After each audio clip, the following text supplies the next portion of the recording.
जावेद इकबाल ने डायरी में दावा किया कि उस रात इसके 2 नए मुलाजमीन ने रात में अरबाब नामी मुलाजिम के से जिनसी ज़्यादती की कोशिश की और शोर मचाने पर इसे कत्ल कर दिया। जब वो ख़ुद इसको भी सोते में मारकर घर से पैसे चुराए गए। असल हकीकत कुछ और थी। थाना गाज़ियाबाद में 239/98 का मुकदमा जावेद इकबाल के भाई परवेज़ इकबाल की मुद्दत में दर्ज हुआ, जिसकी तफसील के मुताबिक परवेज़ इकबाल और सबसे छोटा भाई सईद इकबाल दोनों जावेद इकबाल से मिलने इसके घर गए तो जावेद उनके पहुंचने से कुछ देर पहले 7 साला अरबाब नामी मुलाजिम और एक मालशिए के साथ घर आया। इस मुकदमा में परवेज़ इकबाल की दरख्वास्त के मुताबिक वो दोनों भाई नीचे सो गए, जबकि जावेद इकबाल इसका मुलाजिम अरबाब और मालशिया ऊपर वाले फ्लोर पर सोने चले गए। परवेज़ के मुताबिक रात को कोई आवाज़ सुनकर उठे तो मालशिया भाग गया, लेकिन इनका भाई जावेद और मुलाजिम अरबाब खून में लथपथ ज़ख्मी पड़े थे। इस केस की तफ्तीश में जब मुलजिम मालशिया गिरफ़्तार हुआ तो इसने बयान में दिया कि जावेद इकबाल इसे मालिश करवाने के बहाने घर ले गया, जहां इसके साथ ज़बरदस्ती ज़्यादती की गई। जावेद इकबाल के सोने के बाद इसने कमरे में मौजूद अलमारी में से बंदूक निकाली और इसके बट मार मार कर जावेद इकबाल को ज़ख्मी कर दिया और वहाँ से भाग गया। ये हक़ाइक़ सामने आने के बाद पुलिस ने उल्टा जावेद इकबाल पर PPC के सेक्शन 377 के तहत मुकदमा दर्ज कर दिया। जावेद इकबाल के भाई ज़ियाउल हक़ ने बताया कि जावेद के सर की हड्डियां टूट चुकी थीं। मेरी वालदा बहुत परेशान हो गई। अस्पताल जाकर देखा तो इसका बुरा हाल था। डॉक्टरों ने कहा कि बचने की चांसेस बहुत कम हैं, शायद ये 5 या 10% बच सके, क्योंकि चोटों से इसका सर इतना फूल गया है कि वो घड़े जितना बड़ा हो गया है। जावेद इकबाल के भाई के मुताबिक इस वाक़े के बाद जावेद का इतना बुरा हाल था कि वो किसी को नहीं पहचानता था। हमने डॉक्टरों को कहा कि किसी तरह इसको बचा लें, बस वो ही गुनाह हुआ हमसे। इस वाक़े के बाद कई माह तक जावेद का इलाज हुआ, जिस दौरान इसकी वालिदा ने ही इसका ख्याल रखा। जावेद की जान तो बच गई, लेकिन अब ज़िंदगी बदल चुकी थी। इसकी जिस्मानी और माशी हालत दोनों ही अबतर थे।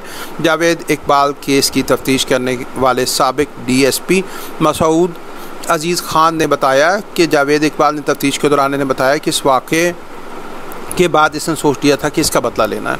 वो कहता है, मैंने ऐसे आवारा घरों से भागे हुए बच्चों का कत्ल किया, 100 बच्चों का कत्ल। जहां जावेद इकबाल इस बदले की वजह से इस वाक़े के बाद पुलिस की बेहिसी और अदम तवज्जुही के साथ साथ अपनी मां को पहुंचने वाले दुख को करार देता है, वहीं इस केस में जावेद इकबाल के वकील फैसल नजीब एक तौजीह पेश करते हैं।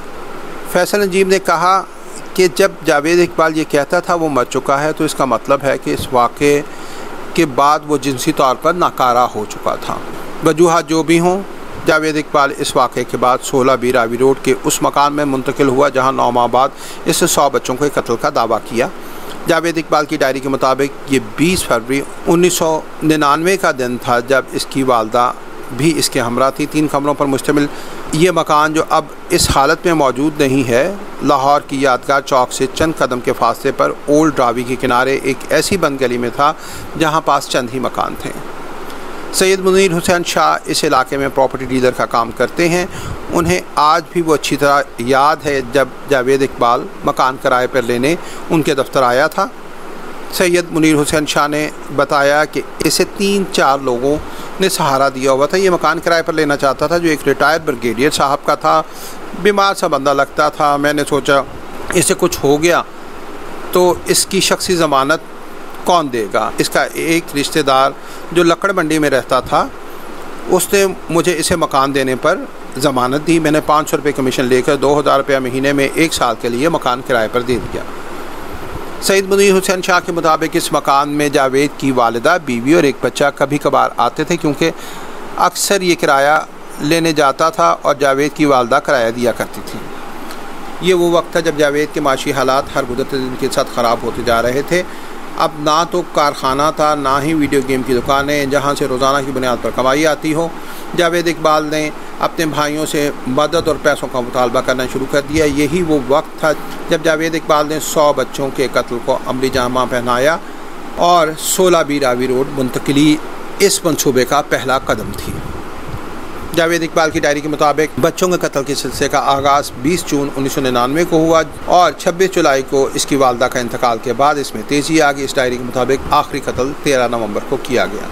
नदीम उर्फ दीमी की उम्र लगभग 12 साल थी जब उन्होंने अपने घर गुजरांवाला को खैराबाद किया। पढ़ाई से दिल उठ चुका था, बस लाहौर आ गया। नदीम को जावेद इकबाल केस में मातहत अदालत ने मुआवनत पर मिलने वाली सज़ा बाद में वफाकी शरई अदालत ने ख़त्म करके इसे बरी कर दिया था। आसमा जहांगीर लीगल सेल के मुआवनत में टीम जावेद इकबाल के पुराने साथी नदीम से मिलने उनके गाँव गई, जहाँ अब 35 साल नदीम ना सिर्फ शादीशुदा है बल्कि एक बेटे का बाप भी है। लेकिन 22 साल पुराने इस वाक़े की इसकी ज़िंदगी पर बहुत गहरी छाप अब भी दिखाई देती है। नदीम ने बताया कि 12 साल की उम्र में घर छोड़कर जब लाहौर पहुंचा तो मीनार पाकिस्तान पर उनकी जावेद इकबाल से मुलाकात हुई। उसने पूछा काम करोगे? मैंने कहा करूँगा। ये तो अब याद नहीं कि तनख्वाह क्या बताई थी, लेकिन इसने रहने के लिए घर, खाने पीने और पहनने के लिए कपड़े देने का वादा किया तो मैं इसके साथ चला गया। नदीम के मुताबिक इसको कहा गया कि वो पापड़ बेचने मीनार पाकिस्तान और दाता दरबार जाया करे, वहाँ अपने जैसे घर से भागे हुए बच्चों को भी काम पर लगाने का बहाना बनाए। नदीम के मुताबिक इसने रावी रोड के इस घर में तकरीबन 15 रोज़ गुजारे और रोज़ाना वो 6 से 16 साल तक के 13-14 बच्चे लेकर आया करता था। हर रात इस घर में 3-4 बच्चे मौजूद होते। सुबह काम करने के लिए चले जाते, कुछ वापस आ जाते, घर में ही खाना खाते थे, वहीं सो जाते थे। नदीम की उम्र इस वक्त 12 साल थी। इसका कहना है कि ज़्यादा वक्त घर के पहले कमरे ही में रहते थे जहां एक टीवी और एक बेड मौजूद था। जावेद इकबाल को तो ज़्यादातर घर में बेड पर ही पड़ा रहता और अंग्रेज़ी फिल्में देखता रहता, कभी कभार बाहर जाता है, इससे कोई मिलने नहीं आता था। नदीम का कहना था जितना अर्सा वो इस घर में रहा इसने किसी बच्चे को कत्ल होते नहीं देखा और ना ही किसी बच्चे के साथ जिनसी ज़्यादती का कोई वाक़या उसके सामने हुआ। वो सिर्फ इतना जानता है कि हम तो किसी कमरे में जाते ही नहीं थे, हमारे पास तो ऐसा कुछ हुआ ही नहीं। नदीम के वालिद यासीन के मुताबिक 30 नवंबर को नदीम अचानक घर वापस लौट आया। हमने तो अपने बच्चे को कुरान हिफ्ज़ करने की घर से मदरसे भेजा था, लेकिन कुछ अरसे बाद पता चला वहाँ से भाग गया। यासीन के मुताबिक नदीम को बहुत ढूंढा, वो नहीं मिला। कई हफ्तों बाद रब्ता नहीं हुआ और 30 नवंबर को वो खुद ही घर लौट आया।